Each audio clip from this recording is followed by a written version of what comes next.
Hello everyone, welcome back to the another video of Basic to Advanced Stock Market series of Bulls Marathon. And आज के इस video में हम stock market के कुछ basics and important terminologies को जानेंगे जो रेगुलरली यूज़ होते हैं। क्या होता है जब हम स्टॉक मार्केट में नए होते हैं तो कुछ टर्म्स ऐसी होती है जिसे अंडरस्टैंड करने में हमें काफ़ी दिक्कतें होती है, स्पेशली जब हम नॉन कॉमर्स बैकग्राउंड से होते हैं। तो आज के इस वीडियो में हम 10 ऐसे इंपॉर्टेंट टर्म्स को जानेंगे जो स्टॉक मार्केट में जनरली यूज़ होते हैं, जिनकी हेल्प से हम स्टॉक मार्केट को और अच्छे से समझ सकते हैं। So let's begin. आपने बीएसई एंड एनएसई का नाम तो सुना ही होगा। बीएसई का मतलब होता है Bombay stock exchange and NSE का मतलब होता है नेशनल स्टॉक एक्सचेंज। वैसे तो इंडियन स्टॉक मार्केट में कई सारे स्टॉक एक्सचेंजेस हैं, लेकिन सबसे पॉपुलर दो ही स्टॉक एक्सचेंज है, BSE and NSE. Stock exchange एक ऐसी जगह है जहां पर किसी कंपनी के स्टॉक को बाय करने के लिए या सेल करने के लिए उसके बायर्स एंड सेलर्स एक दूसरे से मिलते हैं। यानी स्टॉक एक्सचेंज बायर्स और सेलर्स के बीच एक प्लेटफॉर्म बनाता है। स्टॉक एक्सचेंज पर आप उन कंपनीज के शेयर को बाय या सेल कर सकते हैं जो उस स्टॉक एक्सचेंज पर लिस्टेड होती है। फॉर एग्जाम्पल, इंडिया का सबसे पुराना स्टॉक एक्सचेंज बीएसई पर 5,000 से भी ज़्यादा कंपनीज लिस्टेड है। तो बीएसई के थ्रू इन्वेस्टर्स 5,000 कंपनीज के शेयर्स को बाय या सेल कर सकते हैं। Next we have is stock broker. जैसा कि हमने फर्स्ट पॉइंट में डिस्कस किया कि स्टॉक एक्सचेंज के थ्रू आप उस एक्सचेंज पर लिस्टेड कंपनीज के शेयर्स को बाय या सेल कर सकते हैं, लेकिन आप स्टॉक एक्सचेंज से डायरेक्टली किसी स्टॉक को बाय या सेल नहीं कर सकते। उसके लिए आपको स्टॉक ब्रोकर की ज़रूरत पड़ती है, जो आपके और एक्सचेंज के बीच एक कनेक्शन का काम करती है। स्टॉक ब्रोकर इस सर्विस के लिए इन्वेस्टर से एक फ़ीस भी चार्ज करती है, जिसे ब्रोकरेज कहते हैं। Next is demat account. हमने स्टार्टिंग के 2 पॉइंट में ये तो समझ लिया कि स्टॉक को बाय कहाँ से करते हैं और कैसे करते हैं, लेकिन अब आपके माइंड में एक क्वेश्चन ज़रूर आ रहा होगा कि किसी भी स्टॉक को बाय करने के बाद उसे स्टोर कहाँ करते हैं, एंड यहीं पर हमें डीमैट अकाउंट की ज़रूरत पड़ती है। डीमैट अकाउंट आपके बैंक अकाउंट की तरह एक डिजिटल वॉलेट होता है जो आपके स्टॉक को इलेक्ट्रॉनिक फॉर्मेट में स्टोर करता है। जब आप किसी भी ब्रोकर के थ्रू स्टॉक मार्केट में इन्वेस्ट करते हैं तो सबसे पहले आपके नाम से एक डीमैट अकाउंट ओपन किया जाता है एंड आपको डीमैट अकाउंट नंबर भी प्रोवाइड किया जाता है। Next is indices.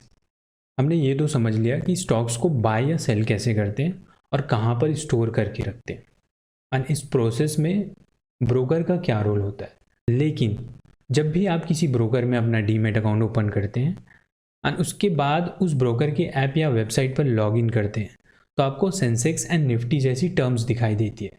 ये निफ्टी, सेंसेक्स एट्सेट्रा क्या है और ये क्या इंडिकेट करती है। Actually Nifty, Sensex and bank Nifty etcetera को इंडेक्सेस के नाम से जाना जाता है। इंडेक्स को हम बास्केट के रूप में समझ सकते हैं। एक इंडेक्स की परफॉर्मेंस भी उन स्टॉक्स की परफॉर्मेंस पर डिपेंड करती है। फॉर एग्जांपल, निफ्टी एक इंडेक्स है जहां एनएसई में लिस्टेड टॉप 50 कंपनीज को रखा गया है, एंड इसी प्रकार सेंसेक्स भी एक इंडेक्स है जहां बीएसई में लिस्टेड टॉप 30 कंपनीज को रखा गया है। तो Nifty in 50 stocks and Sensex in 30 stocks के परफॉर्मेंस को इंडिकेट करता है। Next is bull market and beer market. जब आप स्टॉक मार्केट से रिलेटेड न्यूज़ या आर्टिकल्स पढ़ते हैं तो आपने ये ज़रूर नोटिस किया होगा कि बुल एंड बियर जैसे वर्ड का यूज़ किया जाता है। आपने ऐसा ज़रूर सुना होगा कि अभी बुल मार्केट चल रहा है या अभी बियर मार्केट चल रहा है। तो चलिए समझते हैं कि ये टर्म्स क्या इंडिकेट करती है। जब किसी स्टॉक या सिक्योरिटी के लिए बुल वर्ड यूज़ किया जाता है तो इट मीन्स उस सिक्योरिटी का प्राइस बढ़ रहा है या फ्यूचर में बढ़ने वाला है। इसके अपोजिट बेयर वर्ड सिक्योरिटीज़ के प्राइस में गिरावट को इंडिकेट करने के लिए यूज़ किया जाता है।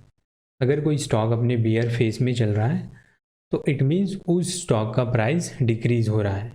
वैसे बुल एंड बेयर एनिमल के नाम हैं और ये एनिमल जिस हिसाब से अपने ओपोनेंट पर अटैक करते हैं उसके अकॉर्डिंग ही स्टॉक मार्केट में इन वर्ड्स के मीनिंग है। जैसे कि एक बुल अपने अपोनेंट को ऊपर की तरफ मारता है, इसलिए स्टॉक मार्केट में वर्ड बुल सिक्योरिटीज प्राइस में राइज को इंडिकेट करता है, जबकि एक बियर अपने ओपोनेंट को ऊपर से नीचे की तरफ अटैक करता है। इसलिए स्टॉक मार्केट में वर्ड बियर सिक्योरिटीज प्राइस में गिरावट को इंडिकेट करता है।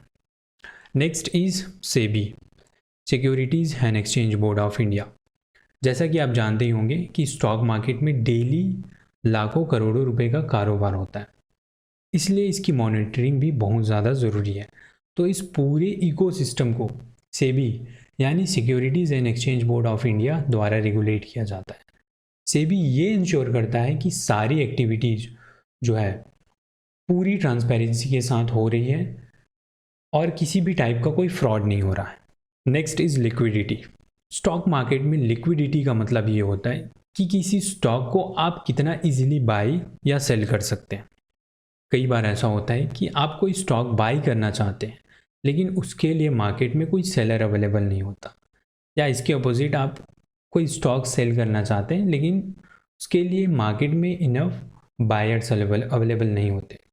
तो ऐसे स्टॉक की लिक्विडिटी कम होती है और किसी स्टॉक को बहुत आसानी से बाई या सेल कर सकते हैं, तो इसका मतलब है कि उस स्टॉक की लिक्विडिटी हाई है। Next we have is dividend. आपको पता ही होगा कि स्टॉक मार्केट में हर एक स्टॉक के पीछे एक कंपनी है और उस कंपनी का एक बिजनेस है।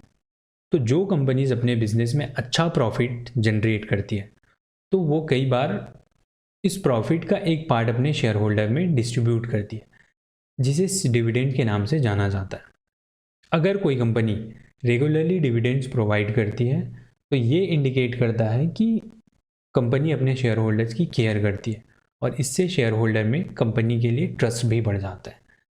Next we have is holding period.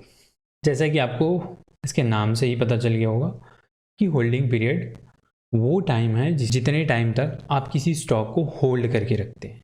यानी अगर आप किसी स्टॉक को आज बाई करते हैं और 2 साल बाद सेल करते हैं तो इस केस में आपका होल्डिंग पीरियड 2 साल होगा। Next is intraday and delivery. तो इस प्रकार हमने होल्डिंग पीरियड के कॉन्सेप्ट को समझा, लेकिन कई बार ऐसा होता है कि आप किसी स्टॉक को बाई करते हैं और उसी दिन मार्केट क्लोज होने से पहले आप सेल करते हैं, तो इसे इंट्राडे ट्रेडिंग कहते हैं और इन ऑर्डर्स को इंट्राडे ऑर्डर्स कहते हैं। लेकिन इसके अपोजिट अगर आप किसी स्टॉक को आज बाई करते हैं और उसको आज के बाद कभी भी सेल करते हैं तो इन ऑर्डर्स को डिलीवरी ऑर्डर्स कहते हैं। तो ये थी 10 स्टॉक मार्केट टर्म्स जिनको जानने के बाद आप स्टॉक मार्केट को और बेहतर तरीके से समझ सकते हैं। अगर आपको इन टर्म्स में कोई दिक्कत, कोई डाउट हो या किसी भी टाइप का कोई क्वेरीज हो तो आप हमें कमेंट में ज़रूर बताएं।